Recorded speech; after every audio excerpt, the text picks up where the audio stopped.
પોરબંદરમાં એક વક્તાનું પ્રવચન હતું પોરબંદરમાં. પછી આયોજકો વક્તાને મળવા માટે ગયા, આમંત્રણ આપ્યું, પેલા વક્તાએ સ્વીકાર્યું. આયોજકોએ કહ્યું કે સાહેબ તમે કયા વિષય પર વાત કરશો, તમે કયા વિષય પર બોલશો. વક્તાએ કહ્યું જો ભાઈ એ સિક્રેટ રહેશે, એ હું અત્યારે નહીં કહું, એ હું સ્ટેજ ઉપર આવીશ ને ત્યારે મારી મેળે જ હું મારો વિષય બોલીશ, અત્યારે હું તમને નહીં કહું. પેલા આયોજક એમને આમંત્રણ આપીને જતા રહ્યા. પછી વક્તાએ આખું પ્લાનિંગ કર્યું કે હું કયા વિષય પર બોલીશ. તે વક્તાએ એવું નક્કી કર્યું કે પોરબંદરમાં મારું પ્રવચન છે અને પોરબંદર ગાંધી બાપુની જન્મભૂમિ છે, તો ગાંધીજીના જીવન ઉપર હું કંઈક વાતો કરીશ, આવું એમણે નક્કી કર્યું. પછી વિષય એનાઉન્સ તો કરવાનો નહોતો, એટલે ગાંધીજીના જીવન ઉપર એમણે જે કંઈ પણ કહેવું હતું, પોતાનો વિષય સામે ઓડિયન્સની સમક્ષ મૂકવો હતો, એ કેવી રીતે મૂકવો એનું પણ મનમાં એક પ્લાનિંગ નક્કી કરી લીધું. હું પ્રવચન કરવા માટે મંચ ઉપર આવીશ, માઇક સામે ઊભો રહીશ, સામે ઓડિયન્સમાં જેટલા લોકો બેઠા હોય એમાંથી કોઈ એક વ્યક્તિને ઊભી કરીશ, એને એક નાનો એવો પ્રશ્ન પૂછીશ, સહેલો પ્રશ્ન પૂછીશ. એ પ્રશ્ન એવો હશે કે જેનો જવાબ ગાંધીજી આવતો હોય, પ્રશ્ન જ એવો હશે કે જેનો જવાબ ગાંધીજી હોય. એટલે હું પ્રશ્ન પૂછીશ, સામે ઓડિયન્સમાંથી કોઈ એક વ્યક્તિને ઊભી કરી એમનો જવાબ માંગીશ, એ ગાંધીજી જવાબ બોલશે, એને શાબાશી આપીશ, અભિનંદન આપીશ, નીચે બેસાડીશ અને પછી કહીશ યસ મારે ગાંધીજી પર વાત કરવી હતી. આમ મારું પ્રવચન ચાલશે. આટલું મોટું પ્લાનિંગ કરીને ભાઈ આવ્યા, પ્રવચન કરવા માટે આવ્યા, મંચ ઉપર આવ્યા ને માઇક ચાલુ કર્યું. પછી સામે ઓડિયન્સમાં ઘણા બધા લોકો બેઠા હતા. એક છોકરાને ઊભો કર્યો, વિદ્યાર્થી હતો. આ સાહેબે એવું કહ્યું બેટા મારે તને એક સામાન્ય પ્રશ્ન પૂછવો છે, મને જવાબ આપીશ? પેલો છોકરો કે સાહેબ સામાન્ય શું કામ, એને અઘરો પૂછો ને. આપીશ સાહેબ, મૌની સ્કૂલનો વિદ્યાર્થી છું, એવું હોય સાહેબ કંઈ? અઘરો પૂછો, જવાબ આપીશ. સાહેબનો કોન્ફિડન્સ વધી ગયો, વક્તાનો, ચલો પાક્કું આપણું પ્રવચન આગળ ચાલશે, કારણ કે જવાબ મળી જ જવાનો. પછી પેલા વક્તાએ પ્રશ્ન પૂછ્યો, બેટા મારે ખાલી એટલું જ જાણવું છે કે તારા ગામમાં કયા મહાપુરુષનો જન્મ થયો હતો? વક્તાનામાં તું હમણાં બોલશે ગાંધીજી. પેલો છોકરો કે સાહેબ મારા ગામમાં કોઈ મહાપુરુષનો જન્મ નથી થયો. એટલે વક્તા મૂંઝાયા કે આટલો સહેલો પ્રશ્નના જવાબ નથી આપતો.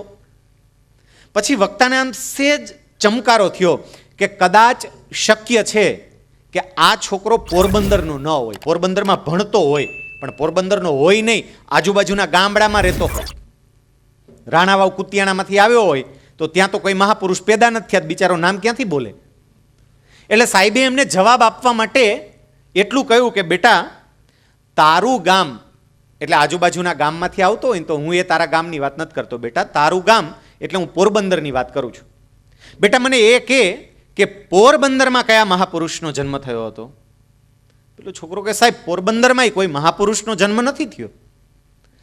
છોકરો જવાબ આપે નહીં ને આ ભાઈનું પ્રવચન આગળ ચાલે નહીં. એ કે બેટા જો હું તને થોડી હિંટ આપું બેટા, પોરબંદરમાં એક એવા મહાપુરુષનો જન્મ થયો હતો જે મહાપુરુષે આ દેશને આઝાદ કરવા માટે અત્યંત મહત્વની ભૂમિકા ભજવી હતી. બેટા એક એવા મહાપુરુષ જેનો ફોટો નોટોમાં છપાય છે. બેટા એક એવા મહાપુરુષ જેને આપણે રાષ્ટ્રપિતા તરીકે ઓળખીએ છીએ, જેણે આ જગતને સત્ય અને અહિંસાનો સંદેશો આપ્યો. બેટા હવે બોલ પોરબંદરમાં કયા મહાપુરુષનો જન્મ થયો હતો? વક્તા નતું કે હવે 101% આપણું પ્રવચન આગળ ચાલશે, કારણ કે હવે તો જવાબ આપશે. પેલો છોકરો કે સાહેબ પોરબંદરમાં કોઈ મહાપુરુષનો જન્મ નથી થયો. પછી વક્તાની કમાન છટકી. વક્તા કે ડોબા ગધેડા, આ પોરબંદરમાં રહે છે અને ખબર નથી અકલમઠ્ઠા અહીંયા ગાંધીજી જન્મ્યા હતા એ.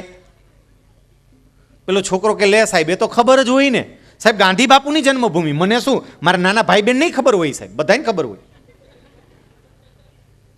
પેલા વક્તા કે તો પણ પછી બોલતો કેમ નહોતો? આ મોઢામાં મગ ભર્યા હતા, ક્યારનો બોલાવવાનો પ્રયત્ન કરું છું, ખબર છે બોલતો કેમ નથી? અને પછી છોકરાએ જે જવાબ આપ્યો એ જવાબ વિદ્યાર્થીઓ અને વાલીઓ યાદ રાખજો. એ છોકરાએ કહ્યું સાહેબ તમારો સવાલ જ એવો હતો સાહેબ તમે એમ પૂછ્યું કે પોરબંદરમાં કયા મહાપુરુષનો જન્મ થયો હતો? સાહેબ, પોરબંદર નહીં, આ દુનિયાના એક પણ ગામમાં એક પણ મહાપુરુષનો જન્મ નથી થયો. કારણ કે જન્મ બાળકનો થાય, મહાપુરુષનો નહીં. મહાપુરુષ તો પછી બને.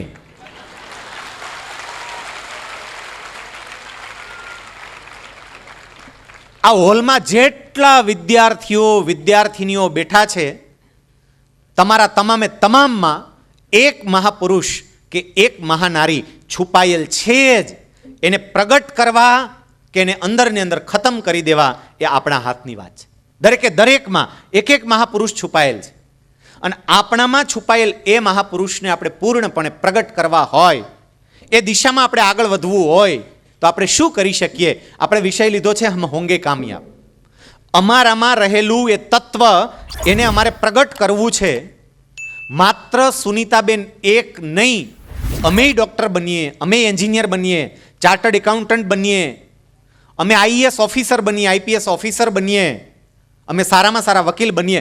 અમારે આ સપનું છે અને અમારે એ સપનું પૂરું કરવું છે. તો તમારું એ સપનું કેવી રીતે પૂરું થાય એની કેટલીક અનુભવ સિદ્ધ વાતો તમારી સમક્ષ આ પૂર્વ ભૂમિકા બાદ હું રજૂ કરવાનો છું. Next slide. આના માટેના જુદા જુદા 4 માધ્યમો છે. સ્લાઇડ છે ત્યાં ચેન્જ કરવા માટે. હા, 4 જુદા જુદા માધ્યમો છે. આ 4 બાબતો ઉપર આપણે ધ્યાન રાખવાનું છે. પહેલું, નો યોર સેલ્ફ, તમારી જાતને ઓળખો. બીજું, સેટ યોર ગોલ, તમારું ધ્યેય નક્કી કરો. ત્રીજું, તમારી જાતને સમર્પિત કરો, dedicate your self to your work. અને છેલ્લું, નેવર ગીવ અપ, ક્યારેય અટકો નહીં. આ 4 બાબતો જો સમજાઈ જાય તો દુનિયાની કોઈ તાકાત આપણને સફળ થતા અટકાવી શકે નહીં. નેક્સ્ટ, એમાં પહેલી વાત આપણે લઈએ છીએ, નો યોર સેલ્ફ, તમારી જાતને ઓળખો. આ પ્રશ્ન પૂછીએ એટલે ઘણા બધા વિદ્યાર્થીઓને એવું થાય કે સાહેબ અમને અમારી જાતનો પરિચય તો હોય જ ને સાહેબ. સાહેબ અમને ખબર છે સાહેબ, મારું નામ હેતલ, મારી અટક પટેલ, મારા પપ્પાનું નામ વીરજીભાઈ. સાહેબ અહીંયા વરાછા રોડ ઉપર જ રહીએ છીએ, વરાછા ઢાળ પાસે. સાહેબ તમામે તમામ પરિચય છે અમારી જાતનો અમને.